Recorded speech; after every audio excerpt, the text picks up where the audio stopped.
My God. 脾胃虚弱。啤酒。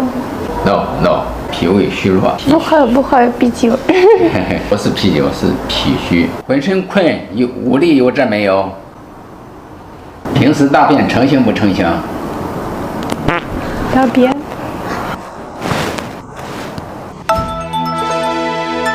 My life changed. I came to one of the most advanced wellness centers, Lechang. And no, it's not in Korea, but right here In Hainan Island, China. They even have machines worth over 300 million euros, just to make you understand. I started with a 20 minutes full body system analysis, covering disease prevention, mental health, and even prediction for the next 10 years. First, I had a super private underwater dining experience. Unreal. I will have back and neck issues, and they tailored treatments just for me. A deep tension relieving massage.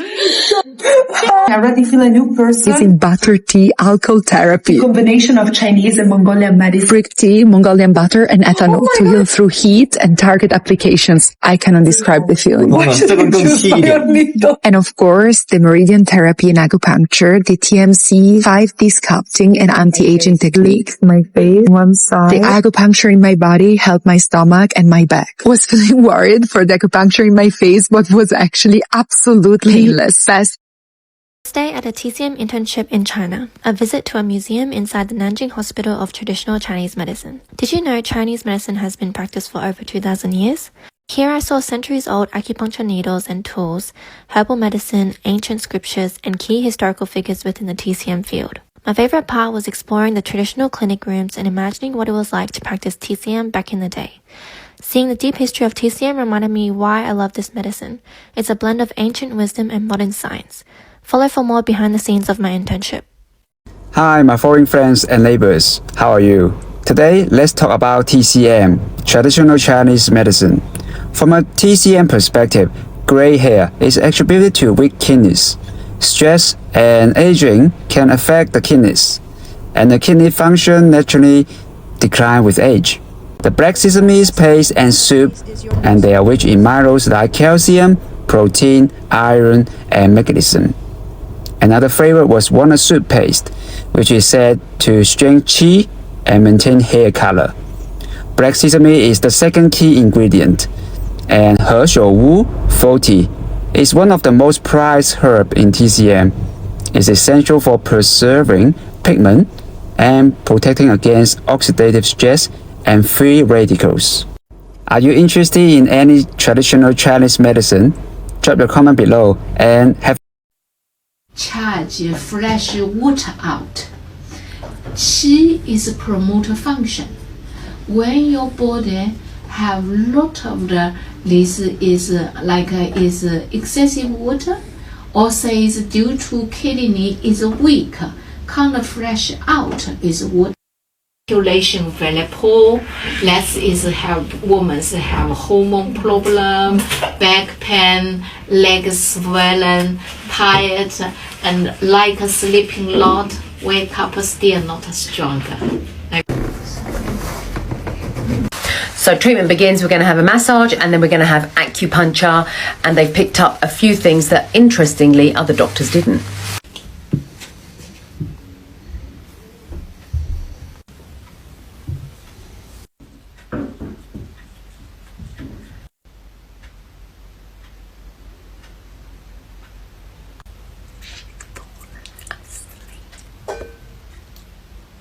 How's your experience there, Mum? Very good. She's relaxed. Yeah. She's probably in a daze. Yeah. The best massage, the best acupuncture, and actually they've given us some medication towards her kidneys, which actually nobody else pointed out. Balancing of the yin, the yang, and the qi energy. That's Ginseng Clinic in Kensington.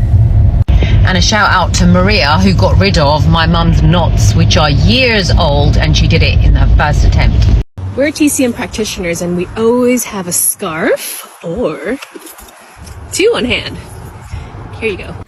We're TCM practitioners. We drink hot water even on a hot day. We're TCM practitioners, so don't get weirded out when we ask to look at your tongue. Let me see. We're TCM practitioners. We ask about our poop on a daily. 你今天大便好不好？还不错。 We're TCM practitioners and we brew our own herbal skincare concoctions. We're TCM practitioners. We practice Qigong whenever and wherever. What's the difference between EMS and gua sha? I'm Chinese born raised. One thing I want to clarify the most is gua sha. So right now on TikTok, a lot of people are giving tutorial and tell you guys, oh, how to gua sha, like use this thing to gua sha your face. As a Chinese, let me show you what is the original gua sha in China. This is the original gua sha. This is gua sha supposed to be look like.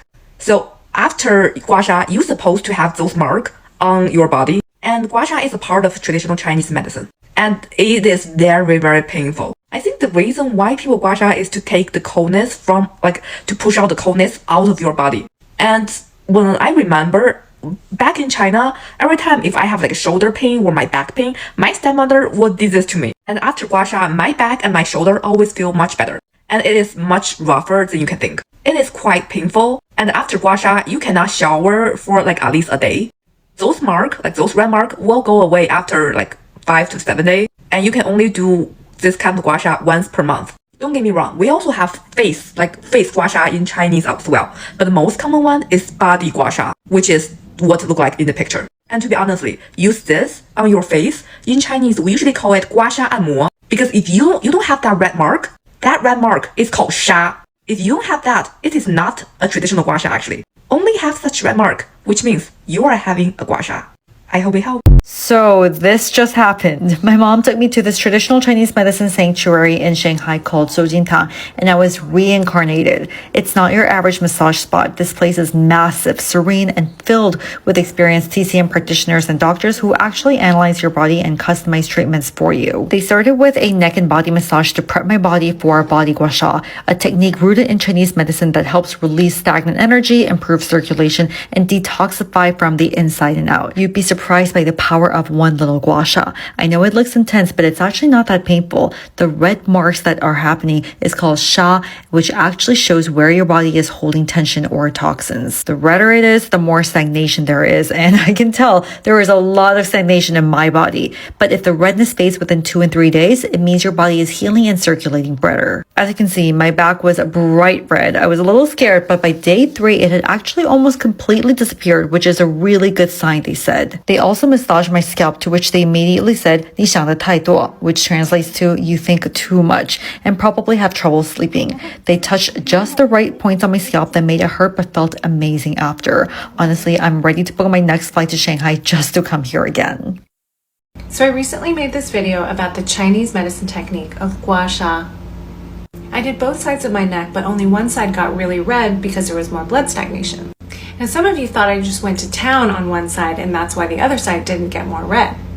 Now for this side that was less red, this is all I was able to show you in the video. But this is how much gua sha I actually did on that side of my neck. And that's what's so fascinating about gua sha, is when there isn't a lot of blood stagnation in the tissues, it'll just get a little pink. The redness comes out if there's blood stagnation.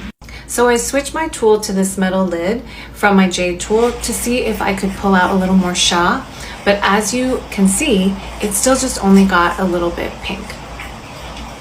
That's why gua sha isn't like a typical bruise, which will happen to even healthy tissue when it's injured. So the red sha only comes out if there's excess blood stagnation in the tissues, and unlike a bruise, it really feels good to pull this out. I tried a Chinese eye moxibustion to improve eyesight. First, they took me to do a regular eye check to see how weak my eyesight is. Then, we started the treatment that consisted of gua sha over acupressure points. Yeah. And after, we checked my eyesight again to see how much it improved. It actually did improve. I'm actually shocked. Let's try to cure my severe period pains and PMDD with traditional Chinese medicine. A little background on me. My first period was the first day I was born, so some babies actually get their period because some of the hormones are left over from the mom. After that, I didn't get my period again until I was around 14 years old, and when it finally came, it was horrible. Horrible PMS and PMDD. Additionally, the amount of blood I lose during my period leaves me with severe anemia. So I thought I would try traditional Chinese medicine. This is the tea bag that I got custom made for me. Let me show you the process of her making this bag. So the store I went to is very cute. Every time I've gone there, I've seen the same two ladies working there. You tell them you're concerned, they make you a cup of tea, and then they basically tell you the formula of what they think will either cure you or help you in the meantime while you handle your symptoms. These were the herbs recommended to me for hopefully curing my PMDD and severe period pains. I researched each of the things on the list of what they recommended for me, and I really trusted what they wanted to do. Now that I got it, how do we make the tea? So they're very particular about the way you make this. You have to fill your clay pot with 5 cups of water. You put your tea bag in there, bring it to a boil, then you leave it at a simmer for 1 to 1.5 hours. How do you know it's done? It's going to go down in the water and it's going to be left with 1 cup, and that is the 1 cup you end up drinking. And you want to drink that cup about 30 minutes after you've had food. There's me checking on it. It's only been about 20 minutes. My first cup is going to be ready in about an hour. She also packed me these like cute little Chinese candies. So if you guys are interested, I'll update you on how it goes. I have a 4-day process, and then after my period, I'm going to do another 4 days. And let me know if you guys want an update on how it goes taking these teas and if they work. If you suffer from chronic illness, try Chinese medicine. I have hypothyroidism, which is an incurable chronic illness. I was told by my family doctor that I'll be on my medication for my whole life. So since my chronic illness is incurable, I can still treat my symptoms, which is what Chinese medicine specializes in.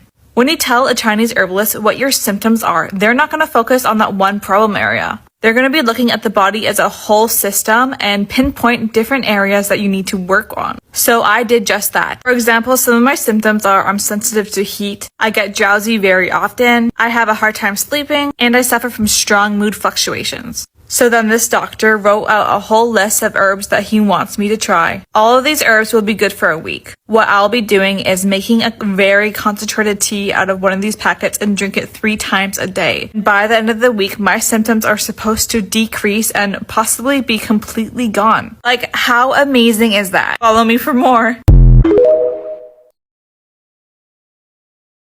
Hi, I'm a Chinese medicine practitioner, herbalist, Dr. Wang. Our clinic has a deep-rooted heritage, spanning 3 generations of expertise in traditional Chinese medicine. With over 30 years of experience, our certified herbalists and TCM doctors carefully craft exclusive formulas using 8 essential herbs to offer natural solutions tailored to your needs. Each day, countless clients trust us for effective, time-tested treatments and personalized care. So this is why I started to take a holistic healing approach after spending 3.5 years in China. When I was in China, I had 2 different illnesses come up. One was bronchitis, so I had a deep cough for 2 of the winters I was there. And then in 2022, I got stuck in the Shanghai lockdown for COVID. And I realized and learned when I got back to the States that I actually had developed a chronic mild gastritis as well. And for the gastritis, I'd go to doctors in the US, and every time they would hear about it, they were like, yep, acid reflux, can't really cure it. I'm going to give you omeprazole and these suppressants for the reflux, right? But then when I would talk to people over in China and they were more accustomed to this like holistic healing approach in traditional Chinese medicine, it was always like, look, it's going to take time, but if you start drinking bone broths, if you take probiotics, you can actually start to heal your gut lining, and you don't have to always live with this, or you don't have to always take pills to reduce your symptoms. So I started realizing like the Western approach to healing is always like, let's just tame the symptoms. Like, let's put a Band-Aid over it. Whereas in China, it's like, hey, let's look at this issue over time, right? How can we actually build your gut lining up over time? So I don't think this concept is necessarily specific to China, but I started to think more like this after living in China, which is like, instead of always trying to heal everything with an antibiotic or a painkiller, how can you use natural remedies to help yourself? Has anybody else had this realization as well? Like, drop it in the comments below. Did you know that in Chinese medicine, we look at menopause as the second spring, meaning it's the opportunity to grow and have inner strength where we get to embrace our wisdom and our self-transformation because we deserve it. And so it's beyond just symptom management because the symptoms are basically signs for us to pay attention and take care of ourselves right now. So what are you going to do? Well, there's lots of things that you can do in how you eat, in how you move, in how you get help, which includes things like acupuncture, massage, like a body work of any kind, and even like brain health. If this was helpful, follow me for more.